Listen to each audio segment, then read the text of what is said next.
Bakit? Ngayon lang yan lumabas sa mainstream media. Nagtatanong lang po, hindi ko po kayo pinagbibintangan ha. Kasi pinagpiestahan na sa social media, sa mga vloggers, etong video na ito. Why only now? Nagtatanong lang po. Ako ba pwede rin magtanong sa media? Kasi baka sa politiko bawal, sa media pwede ba ako magtanong? Tanong lang po ha. Romualdez ng isang OFW sa Japan na supporter ni Vice President Sara Duterte. Nang makita ng OFW si Romualdez, Sabi ni Rosalyn Robinson, Coach Oli, boses ng pera. nagpaw siya at kinamayan pa ang House Speaker.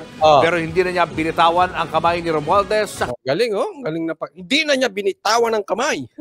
Siyempre. nagbuklat ng notebook ang OFW na may nakasulat na please support VP Inday Sara Duterte.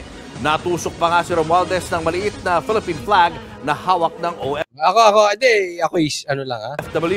Ako ay simpleng tanong lang, ha? Balik natin. Nagkataon lang ba? O talagang pag weekend, wala kayong updated na balita? Kasi nakakapagtaka, laos na sa social media, ngayon nyo lang binalita. Iyan po kasi yung mga sinasabi sa atin na hindi ko po pinagbibintangan ng News 5 or kung ano. Ito po ay tanong ng bayan na kayo ay tumahimik. Ang mainstream daw tumahimik. Ngayon, mayroong ganitong balita na parang huli. At ang tanong, Coach Oli, ibibigay ko rin sa inyo yung tanong, hindi ko rin alam. Hindi ko rin masagot eh. Hindi kaya ayaw nilang ilabas yung video, pero kumalat, nag-viral, nagkahiyaan na, so kailangan mag-damage control yung grupo ni Romualdez. Gamitin yung sitwasyon na yon na imbis nakakahiyan, gamitin yung sitwasyon na yon na parang maganda pa yung reaction ni Romualdez. Gaya nga ng ipinakita ko sa inyo kanina na reaction ni Rendon. Galing yun, no? Kumunik, di ba? So ito ba, pagpapalabas ng balita na ito, damage control? Or, isa pang tanong, ang media ba, pag may nakitang balita, kailangan munang tanungin ang politiko, ilalabas ba ito o hindi ilalabas? Nagtatanong lang kasi hindi ko alam eh. Wala naman ako sa mainstream media. So, kung may mga ganong transaction, ganong communication, wag transaction. Pangit nung transaction. May ganong communication na, ito may video kaming nakita, nagbabiral. Ilalabas ba namin? Ibabalita ba namin? Or, hindi na kailangan magtanong ang mainstream media, ibabalita agad. Ako nagtatanong lang. Ha? Kasi dalawa lang yun. It's either, diretso balita sila pag nakuha yung balita, or, tatanungin muna, pwede ba ito ilabas o ilalabas ba to o hindi? O ano sasabihin namin dito? Anong narrative dito? I'm not putting words into your mouth. Nagtatanong ako, which? Alin dun sa dalawa? Kasi definitely, it's improbable to the very least na hindi nakarating tong balita sa inyo agad-agad. It's improbable. So kaya meron akong tanong na ganun. Meron bang tanungan munang nangyayari bago maglalabas ng balita? Tanong lang naman. Baka naman sa media pwede magtanong, naiintindihan nyo mga kapwa nyo mamamahayag. Hindi man ako mainstream, pero alam kong alam nyo, karapatan magtanong. Kasi medyo kakaiba to eh. maliit na Philippine flag na hawak ng OFW. Turn your camera. Speaker Love Inday Sara. Bago bumitaw ang kanilang mga kamay, hinalikan pa ng OFW ang balikat ni Romualdez. Mahal naman niya si Romualdez eh. No bad intention. Sabi ni Garski, pag tungkol sa admin ngayon, kailangan may approval. Oh my golly, wow. Totoo? Nakangiti naman ang House Speaker. Sa iwalay na statement ni Romualdez, sinabi niyang dapat nating suportahan at galangin si VP Sara, gaya ng pagrespeto at pagsuporta sa Pangulo at sa iba pang opisyal ng gobyerno. Maganda. Maganda yung sinabi ni Romualdez, basta totoo. Ganun lang naman eh. Magaganda ang mga statement ng mga politiko, basta totoo. Kasi, tama naman daw, suportahan dapat si Sara. Sana sabihin mo rin yan sa mga kasamahan mo sa Kamara, tama, suportahan si Sara. Pero may kadugtong no? Laging may kadugtong. Alam mo naman mga speech ngayon ni Romualdez, kailangan nababanggit si Marcos. Ulitin ko ha, I think kung suggestion niya ng political analyst niya, ako hindi po political analyst, hindi po ako matalino. Pero sa tingin ko mali. Bakit? Kasi lagi siyang, parang wala na siyang sariling identity kung hindi Marcos. Di ba? Halimbawa, Sara. Anong identity ni Sara? Sumusugpo ng mga makakaliwa. Duterte. Ito, nakabuntot kay Nakabuntot kay Marcos. Tagapagpatupad ni Marcos. Wala siyang sariling identity. Marcos. Suggestion lang naman. Ngayon, kung ayaw mo sumunod, bahala ka, matanda ka na, malaki ka na. Dinugtong niya na naman si Marcos. Wala. Puro ka Marcos. Matatandang nagkairingan sina Romualdez at VP Sara matapos alisin ng Kamara ang inihinging 650 million pesos na confidential funds sa ilalim ng Office of the Vice President. So sana nga, ulitin ko ha, let's always give a chance. Malay natin sa 2024, magkasundo na sila, magtulungan sila sa pagsugpo ng mga makakaliwa. May opinion, totoo man to or hindi, sana magkatotoo. Yun lang naman. Next tayo. Patid, posible kasing magtaas ng hanggang 50 piso ang presyo ng gulay habang papalapit ang Pasko. Pati karne at isda, magmamahal din. Nasa frontline ng balitang yan, si Shaila Francisco. Ito, lahat po magmamahal na ngayong Pasko.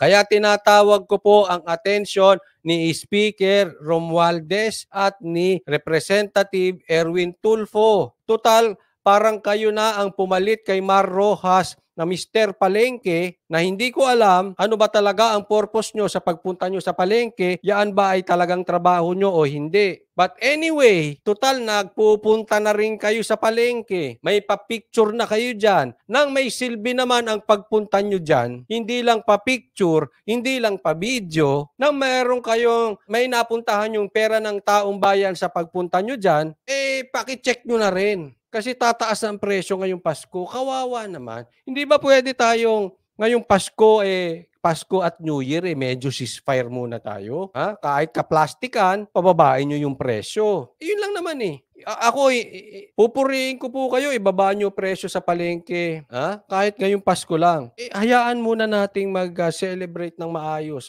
Although hindi ako naniniwala sa band-aid solution, but for the spirit of Christmas, maramdaman naman ang mga kababayan natin yung meron silang makain, meron silang pagsasaluhan. Alam ko, hihirit ng iba. Bakit inaano mo si ano? Hindi naman sila ang may trabaho niyan. Kung ganyan ang hirit mo sa akin, sila ang tanungin mo. Bakit sila punta ng punta dyan kung hindi naman pala nila trabaho? So ang sagot ko sa'yo, back to you. Kaya nga tinatanong ko na puntahan nyo na. Nang may silbi kayo, total punta kayo ng punta dyan Hindi bababa sa 300 pesos ang presyo ng ilang seafood sa Murphy Market sa Quezon City. Mamamalengke pa naman ako this week. Pwede ba next week na kayo magtaas presyo dahil baka mamalengke ako bukas? Naku, hasa-hasa. Galunggong na naman ako. Tilapia. Hanggang 20 pesos ang iminahal ng hasa-hasa, tulingan, matambak at pusit kumpara nung isang linggo. Ayon sa mga nagtitinda, kaunti ang mga nahuling isda kasabay ng mga pag-ulan. Tawagin nyo si Romualdez at saka si Tulfo. Oy, sabihin mo, tulungan nyo kami ngayon. Parang nagpa-picture lang kayo dito Wala namang nangyayari. Nakaapekto rin daw ang pagdami ng namimili ngayong kaliwat kanan ang mga Christmas party. Kaya pati ang mas murang isda tulad ng galunggong, tilapia at bangus, baka raw sumunod na rin sa taas presyo.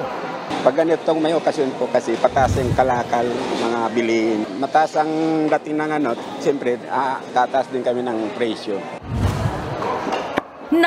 Ito naiintindihan ko po na pag may okasyon, kasi alam naman natin ang presyo ay nasa supply and demand. So, malaki ang demand sa mga pagkain ngayon. Maraming nagse-celebrate, maraming nagiinuman, maraming family reunion. So, naiintindihan ko. Hindi, Coach Oli, hindi mo kasi alam, may demand. Naiintindihan ko po, hindi ako si Rendon. Alam ko may demand. Kaya, natural na pag may demand, tataas ang presyo. Nagigets ko yan. Kaya nga nakikiusap ako kay Romualdez at saka kay Tulfo, total dalaw sila ng dalaw, sugpuin ito. Kasi wala namang kakulangan Buti, kung may kakulangan, kaya nagtataas ang presyo. Nagtataas ang presyo dahil may demand, dahil maraming namimili. Ibig sabihin, may nang aabuso. Naintindihan? Hindi naman daw tumataas yung kuha, sabi nung iba, yung iba naman sinasabi tumataas ang kuha. So, sinong nagsasabi ng totoo? Diyan papasok ang gobyerno para makinabang yung mga maliliit nating kababayan at hindi tumaas ang presyo. Dapat ginagawa ninyo ang trabaho ninyo. Tingnan nyo sino yung aabuso. Sino ang nagsasabi ng totoo? Sino bang nagtataas ng presyo? Yung supplier o yung mga nagtitinda mismo? Yun po. Dahil kasi ito ay dapat pakisama na rin sa taong bayan. Lahat makinabang. Ma-enjoy yung Pasko. Wala naman ang mga nagtitinda ng karne na baka mapilitan din silang magtaas ng presyo sa mga susunod na araw dahil sa mataas na singil ng mga supplier. Hanggang 5 piso kasi ang itinaas ng kanilang puhunan. Maraming ngayon, mga baboy na pero Sino maraming baboy? Sinong baboy? alam niyo lang pag magdi-December, sila na mismo ang Kaya ang nangyayari, yung mamimili ang tsaka kaming mga ang nagsasaper, diba? Halos wala namang paggalaw sa presyo ng baka, manok at itlog. Ang gulay, bumaba na ang presyo ng hanggang 30 pesos kada kilo. Pero pansamantala lang daw yan. Ayon sa mga nagtitinda, posibleng magtaas sila ng hanggang 50 pesos ngayong papalapit ang Pasko. Mabigat yan, ha? Yung 50 pesos per kilo, mabigat yan. Kung ikaw, ang nagagastos mo sa palengke mo nasa 5,000, yung 50 pesos per kilo, yan ay mangangahulugan ng another 2,000. 1,000 to 2,000 pesos additional in total. Depende kung gaano kakadami mamili. Mabigat yun. Kaya hindi nyo sinisino ang I know. Sabi ko nga, palengke boy, namamalengke ako kaya alam ko to eh. Kahit daw kasi sapat ang supply, dumalang naman daw ang biyahe ng mga nagbabagsak ng produkto. Konti lang ang supplier namin pag magkapasko. Kasi nga, minsan yung iba, nagbabakasun sila. Siyempre magta-traffic, tapos minsan yung ibang magbabiyahe, tinatamad sila. Pero giit ng Samahang Industriya ng Agrikultura o SINAG, walang dahilan para magtaas ng presyo. Yan, so sabi ng iba may dahilan, sabi ng SINAG walang dahilan. Sinong paniniwalaan? Administrasyon. So sinong visible? Sa picture, si Romualdez at saka si Tulfo. Pasok na kayo para may silbi. Lalo't mura ang farm gate price o benta ng mga magsasaka. So far, lahat naman ng production is maganda. Yung pork, chicken, vegetable, ang rice natin, ang palay, maganda naman yung pag-ani. So wala tayong nakitang may problema for this year up to end of the year. Yung weather, yung dumating na, nasa Mindanao naman. So wala tayong nakitang problema. Mungkahi ng grupong SINAG sa Department of Agriculture, bantayan ang presyuhan sa mga palengke. Madalas daw kasing magpatong sa presyo ang mga biyahero tuwing Pasko, lalo't mabilis ang bentahan. Pwede rin daw magdagdag ng mga kadiwa store para may murang alternatibo ang mga consumer.